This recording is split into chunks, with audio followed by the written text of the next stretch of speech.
Bienvenue à un tutoriel sur la mise en place et les règles du jeu Joker Tennis. Alors, bienvenue tout le monde. Donc, allons-y par la mise en place. L'un en face de l'autre, les joueurs déterminent qui sera le premier joueur au service. Celui-ci prend possession des cartes service et les conserve à côté de lui. Il n'aura pas à les tenir en main. Donc, il garde ses cartes service à côté de lui. Mélangez les cartes coups et faites une pile face vers le bas, en retrait entre les deux joueurs. Faites une autre pile à côté avec les 6 cartes Joker.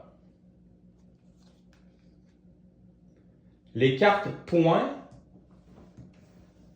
sont distribuées aux joueurs. Chaque fois qu'un joueur accorde ou perd le point, il doit en céder une dans le camp adverse côté numéro, dans cet ordre. 15, 30, 40, jeu.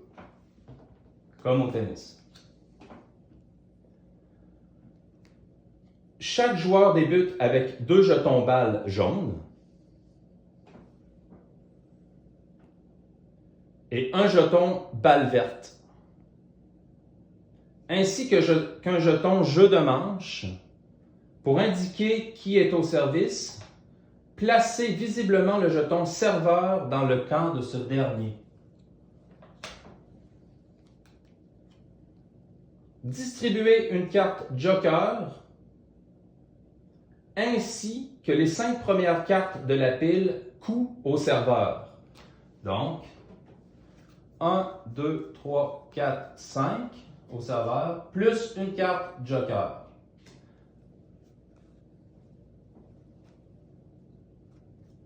Et distribuer 6 cartes coups au receveur. 1, 2, 3, 4, 5 et 6. À chaque fois que c'est au serveur de piger, celui-ci bénéficie d'une carte Joker seulement à la première distribution des cartes. Maintenant, on va être en mesure de jouer une partie. Maintenant, nous voici au règlement du jeu. Comme au tennis, les coups se font à tour de rôle. Il en est de même pour le système de pointage. Cependant, ici, on ne retrouve pas d'égalité, avantage pour, avantage contre. Le jeu de manche est remporté après 40, donc jeu.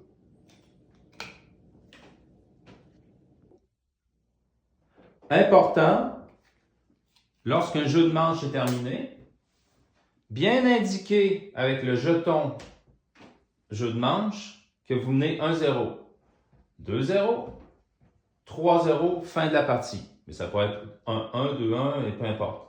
Mais après 3 manches, jeu de manche, la partie prend fin. Pour débuter la partie, le serveur effectue son service en jouant la carte service numéro 1. Avec l'icône balle qui pointe toujours vers l'adversaire. Donc, la carte numéro 1 est indiquée dans l'icône frappe ici. Donc, moi, pour continuer l'échange, je suis obligé, si je veux poursuivre l'échange, de jouer une carte dont l'icône frappe correspond à l'icône balle ici. Donc, je superpose ma carte sur l'icône balle et l'échange est poursuivi. Mon adversaire, pour pouvoir répliquer, devrait avoir une icône frappe qui correspond ici à l'icône balle, comme par exemple cette carte-ci.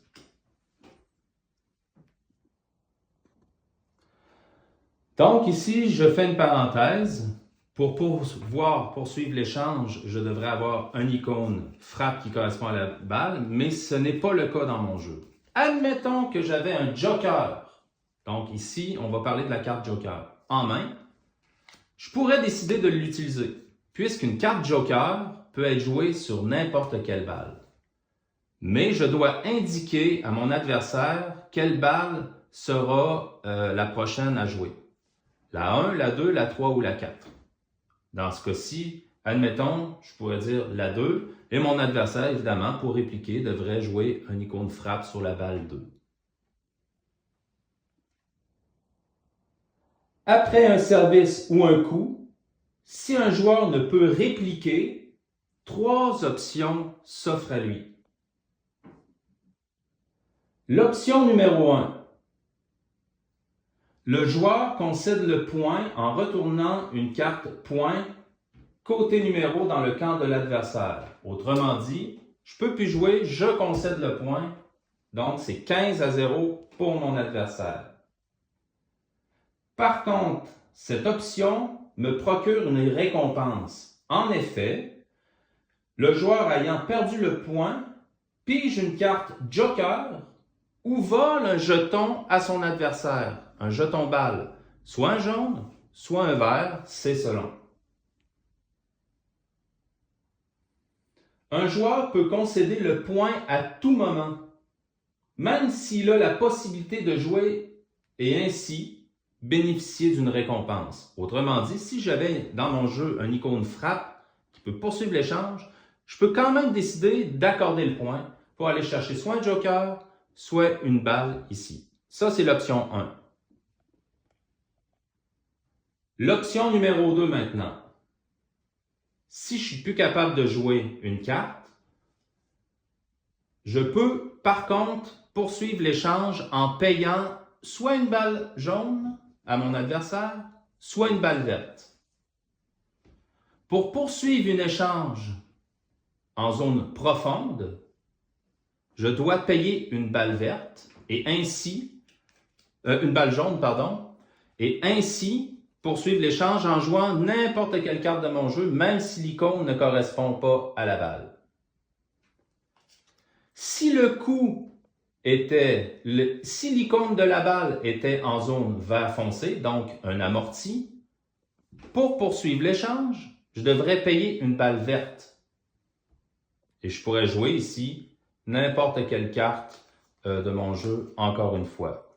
Par contre, vous aurez compris que je me défais de mes ressources en jouant cette option. Mais ça me permet d'avancer dans la partie et de poursuivre l'échange. Troisième option, en étant encore une fois incapable de jouer cette balle, je pourrais décider de payer 2 balles jaunes. Ça fait mal dans la mesure où on se départit de beaucoup de ses ressources. Par contre, c'est payant puisque à ce moment, je refile à mon adversaire une carte qu'il met dans sa main. Je pivote le terrain de 180 degrés et celui-ci est obligé de jouer la balle ici, qui est ici, sur le jeu. Évidemment, vous aurez compris qu'il ne peut répéter cette option parce qu'on serait ici dans une situation sans fin. Donc, il va pouvoir le faire après coup, mais automatiquement après ce coup-ci, il ne peut répliquer par ce coup. On vient de prendre connaissance des 3 options. Donc, la partie se poursuit, on s'échange les coups, et le premier joueur qui vide sa main gagne automatiquement le point. Ici, dans ce cas-ci, je gagnerai le point puisque j'aurais vidé ma main. Cependant, c'est le seul moment où, lorsqu'un joueur perd le point, donc dans ce cas-ci mon adversaire, c'est le seul moment où celui-ci ne bénéficie pas de la récompense carte ou balle. Très important à retenir parce que dans la stratégie, ça a un impact et un effet. À chaque fois qu'un point est remporté, il faut absolument que le serveur joue sa carte service par la suite. Donc, dans ce cas-ci, il irait avec son service numéro 2. Et je devrais répliquer sur cette balle pour poursuivre. À chaque fois qu'un point est gagné, il faut que le serveur joue une carte service. Donc, ici, exemple, il faudrait qu'il joue sa carte service numéro 1.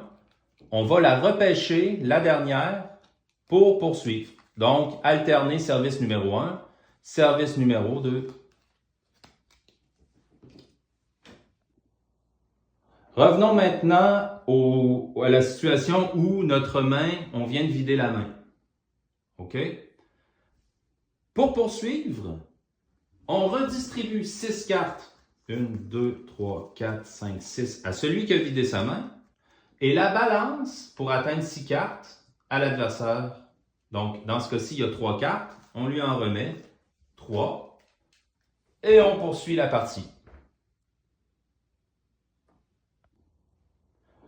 Une fois qu'un jeu de manche est remporté, donc jeu, j'indique bien ici que je mène 1-0.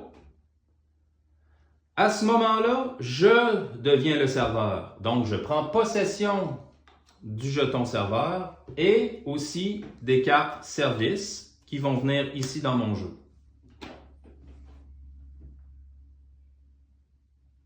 Ensuite, si j'ai moins de 6 cartes dans mon jeu, exemple 3 cartes,